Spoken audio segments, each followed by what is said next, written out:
بسم اللہ الرحمن الرحیم فصل ما یوجب الاغتسال یفترض الغسل بواحد من سبعة اشیاء خروج المنی الى ظاہر الجسد اذا انفصل عن مقرہ بشہوة من غیر جماع۔ وضو کی بحث کے بعد اب غسل کی بحث شروع کر رہے ہیں۔ فرمایا فصل ما یوجب الاغتسال، ایسی فصل ما یوجب الاغتسال جو چیزیں واجب کرتی ہیں غسل کو، جو چیزیں غسل کو واجب کرتی ہے ایسی چیزوں کے بارے میں فصل۔ یفترض الغسل بواحد من سبعۃ اشیاء، فرض ہوتا ہے غسل 7 چیزوں میں سے کسی ایک کے ساتھ، 7 چیزوں میں سے کسی ایک چیز کے پائے جانے کے وقت غسل فرض ہو جاتا ہے۔ خروج المنی الی ظاہر الجسد، نکلنا منی کا، الی ظاہر الجسد، ظاہری جسم تک۔ ظاہری جسم سے مراد وہ جسم جس کو غسل میں دھویا جاتا ہے، یعنی باطن سے، اندر سے نکل آئے۔ منی کا ظاہری جسم تک نکلنا۔ اذن فصل عن مقرہ بشہوۃ من غیر جماع، کہ جب وہ جدا ہو، اذن فصل جب وہ جدا ہو، عن مقرہ اپنے مقر سے، اپنی جگہ سے، بشہوۃ شہوت کے ساتھ، یعنی لذت کے ساتھ۔ جب وہ منی اپنی جگہ سے شہوت کے ساتھ جدا ہو، اور اب منی کی جو جگہ ہے مرد کی وہ ہے صلب، یعنی پشت ہے، وہاں سے شہوت کے ساتھ جدا ہو، من غیر جماع، بغیر جماع کے، بغیر ہم بستری کے، یعنی جماع کے علاوہ جب منی اپنی جگہ سے لذت اور شہوت کے ساتھ جدا ہو اور ظاہری جسم تک نکل آئے تو غسل فرض ہو جاتا ہے۔ غیر جماع سے مراد یہ کہ اپنے شرمگاہ کے ساتھ کھیلنے کی وجہ سے، یا بد نگاہی کی وجہ سے، یا بد فکری کی وجہ سے، یعنی غلط سوچ کی وجہ سے منی اپنی جگہ سے شہوت کے ساتھ نکلی اور ظاہری جسم تک پہنچ گئی، یا کسی نے مشت زنی وغیرہ کی، تو اس طریقے کے ساتھ بھی غسل فرض ہو جاتا ہے۔ منی مرد کے گھاڑے سفید پانی کو جو جب نکلتا ہے تو اس کا عضو کا انتشار ختم ہو جاتا ہے، اس کو منی کہتے ہیں۔ یعنی مرد کی منی میں 3 چیزوں کا ہونا ضروری ہوتا ہے۔ ایک یہ کہ یہ گاڑھا پانی ہوتا ہے، دوسرا یہ کہ یہ سفید ہوتی ہے، اور تیسرا یہ کہ جب یہ نکلتی ہے تو مرد کا عضو ڈھیلا پڑ جاتا ہے، جبکہ عورت کی جو منی ہوتی ہے وہ پتلی ہوتی ہے اور پیلے رنگ کی ہوتی ہے، اور عورت کے لیے اپنے مکر سے شہوت کے ساتھ نکلنا ضروری نہیں ہوتا۔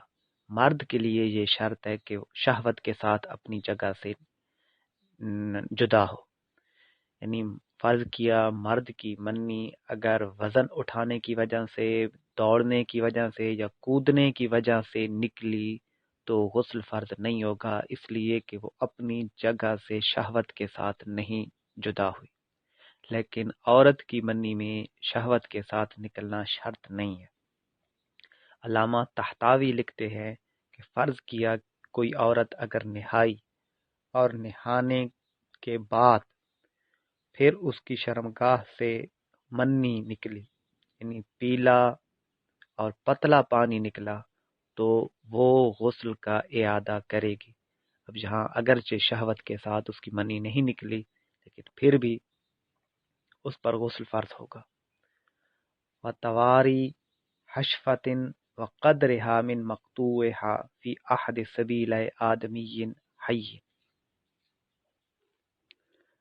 اب غسل فرض ہونے کا دوسرا سبب بتا رہے ہیں، وَتَوَارِي اور چھپ جانا، حشفاتن، حشفہ کا، یعنی حشفہ مرد کے عضو تناسل کا سرا، کہ جس کی آگے مقدار بتا رہے ہیں کہ سرے کی کتنی مقدار اگر چھپ جائے کسی زندہ آدمی کی دونوں شرمگاہوں میں سے ایک شرمگاہ میں، تو غسل فرض ہو جاتا ہے۔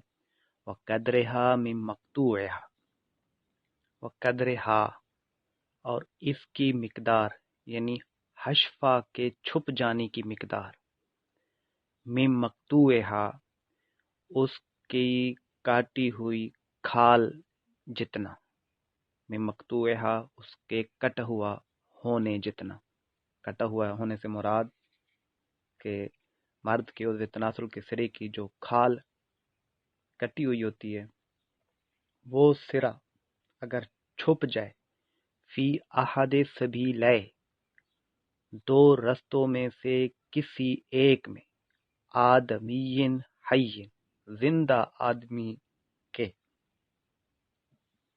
یعنی کسی زندہ آدمی کے دونوں شرمگاہوں میں سے یا دونوں راستوں میں سے کسی ایک میں، اگر مرد کے عضو تناسل کا سرا جس کی مقدار کھال کے کٹے ہوئے حصے کے برابر ہے، وہ اگر چھپ جائے تو غسل فرض ہو جائے گا۔ اب یہاں جو قیودات ذکر کی ہے، یعنی وَقَدْرِهَا مِن مَقْطُوعِهَا کہ کھال کے کٹے ہوئے حصے کی مقدار، اب اگر کھال کے کٹے ہوئے حصے کی مقدار سے بھی کم چھپا ہے، اندر داخل ہوا ہے، تو غسل فرض نہیں ہوگا۔ اسی طرح آگے آدمی کہا، یعنی آدمی کی قید سے یہ فائدہ حاصل ہوا کہ فرض کیا کسی نے اپنا حشفہ جانور کے شرمگاہ میں داخل کیا، تو غسل اس وقت تک فرض نہیں ہوگا جب تک کہ منی نہیں نکلے گی۔ اسی طرح حیّن کی قید سے مردہ خارج ہو گیا، یعنی اگر کسی نے مردہ کے ساتھ مردہ کی شرمگاہوں میں سے کسی ایک رستے سے حشفہ کو داخل کیا، تو غسل فرض نہیں ہوگا جب تک کہ منی نہیں نکلے گی۔ اس صورت میں کہ زندہ آدمی کے دونوں راستوں میں سے کسی ایک میں اگر مرد نے اپنے عضو تناسل کے سرے کو داخل کر دیا، منی نکلے یا نہ نکلے، غسل فرض ہو جائے گا۔ اور یہ غسل فرض ہونا فاعل پر بھی ہوگا، مفعول پر بھی ہوگا، یعنی حشفہ کو داخل کرنے والے پر بھی اور جس میں داخل کیا گیا اس پر بھی غسل فرض ہو جائے گا۔ وَإِنزَالُ الْمَنِيِّ بِوَطْءِ مَيْتَةٍ أَوْ بَهِیمَةٍ اور منی کا اترنا وطی کے ساتھ،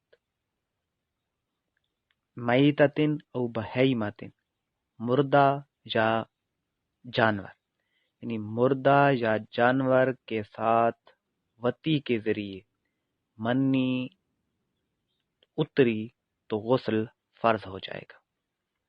ووجود ماء رقیق بعد النوم اذا لم یکن ذکرہ منتشرا قبل النوم۔ اب یہ چوتھا سبب بتا رہے ہیں کہ پتلے پانی کا پایا جانا، وجود ماء رقیق پایا جانا پتلے پانی کا، بعد النوم نوم کے بعد، نیند کرنے کے بعد، اذا لم یکن ذکرہ، جب نہیں تھا اس کا ذکر منتشر قبل النوم، نیند سے پہلے.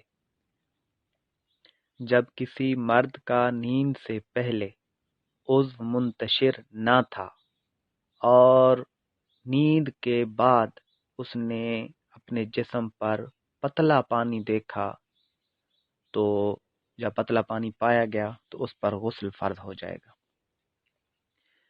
نیند سے پہلے ذکر کے منتشر ہونے کی قید اس لیے لگائی کہ اگر منتشر ہو تو پھر وہ جو مائع رقیق ہے وہ منی نہیں ہوگی.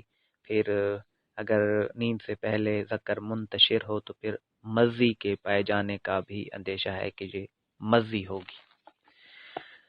تو کیونکہ آلہ کا منتشر ہونا یہ مزی کے پائے جانے پر دلالت کرتا ہے، اس لیے یہ قید لگائی کہ نیند سے پہلے اگر ذکر منتشر نہ تھا اور نیند کے بعد پتلا پانی پایا گیا تو غسل فرض ہو جائے گا. وَوُجُودُ بَلَلٍ ظَنَّهُ مَنِيًّا بَعْدَ إِفَاقَتِهِ مِنْ سُكْرٍ وَإِغْمَاءٍ. پانچواں سبب بتا رہے ہیں غسل کے فرض ہونے کا. وَوُجُودُ بَلَلٍ، تری کا پایا جانا، ظَنَّهُ مَنِيًّا، کہ وہ بندہ گمان کرے کہ یہ منی ہے. بعد افاقتہ من سکر و اغماء، ٹھیک ہونے کے بعد نشہ سے اور بے ہوشی سے. یعنی بے ہوشی اور نشہ سے ٹھیک ہونے کے بعد ایسی تری پائی گئی کہ جس کو وہ گمان کر رہا ہے کہ یہ منی ہے تو غسل فرض ہو جائے گا. وَبِحَیضٍ، چھٹا سبب یہ بتایا، اب یہ بھی عورت کے لیے کہ حیض سے بھی غسل فرض ہو جائے گا. یعنی حیض جیسے بھی حیض آئے گا، حیض پھر جب ختم ہوگا تو حیض کے ختم ہونے کے بعد عورت پر غسل فرض ہو جاتا ہے. حیض کی کم از کم مدت 3 دن، زیادہ سے زیادہ 10 دن ہے. وَنِفَاسٍ، ساتواں اور آخری سبب غسل کے فرض ہونے کا نفاس بتایا. نفاس عورت کی شرمگاہ سے وہ خون آتا ہے جو بچہ پیدا کرنے کے بعد ہو. اس خون کی کم از کم مقدار کی کوئی حد نہیں، زیادہ سے زیادہ مقدار 40 دن ہے. 40 دن کے بعد اگر خون آ رہا ہے تو غسل کرنا اس پر فرض ہو جائے گا. اور 40 دن سے پہلے کبھی بھی خون رک سکتا ہے، تو جب بھی خون رکے گا عورت غسل کر کے نماز وغیرہ شروع کر دے گی. 4 اسباب ختم ہوئے اور آگے 1-2 اور چیزیں بتائیں کہ وَلَوْ حَصَلَتِ الْأَشْيَاءُ الْمَذْكُورَةُ قَبْلَ الْإِسْلَامِ فِي الْأَصَحِّ، اگرچہ حاصل ہوئیں مذکورہ چیزیں اسلام سے پہلے صحیح تر قول کے مطابق. یعنی صحیح تر قول کے مطابق اگر یہ 7 چیزیں اسلام سے پہلے پائی گئی تو بھی غسل فرض ہو جائے گا. یعنی کوئی عورت حالت حیض میں تھی اور پھر اس نے اسلام قبول کر لیا تو اس پر بھی غسل فرض ہوگا. اسی طرح باقی جو اسباب پائے گئے، منی شہوت کے ساتھ اگر نکلی تو پھر بعد میں اس نے اسلام قبول کر لیا تو اس پر غسل فرض ہوگا صحیح تر قول کے مطابق. وَيَفْتَرِضُ تَغْسِيلُ الْمَيِّتِ کفایتاً، ایک اور بات بتائی، اور فرض ہے میت کو نہلانا کفایہ. یعنی میت کو نہلانا فرض کفایہ ہے. فرض کفایہ کا مطلب یہ کہ اگر چند آدمی بھی، ایک آدمی بھی میت کو نہلا دے تو سب کی طرف سے ادا ہو جائے گا، اور اگر کوئی نہیں نہلائے گا تو جس کو اس کے مرنے کا پتہ چلا ہوگا وہ شخص گناہگار ہوگا. واللہ اعلم بحقیقت الکلام.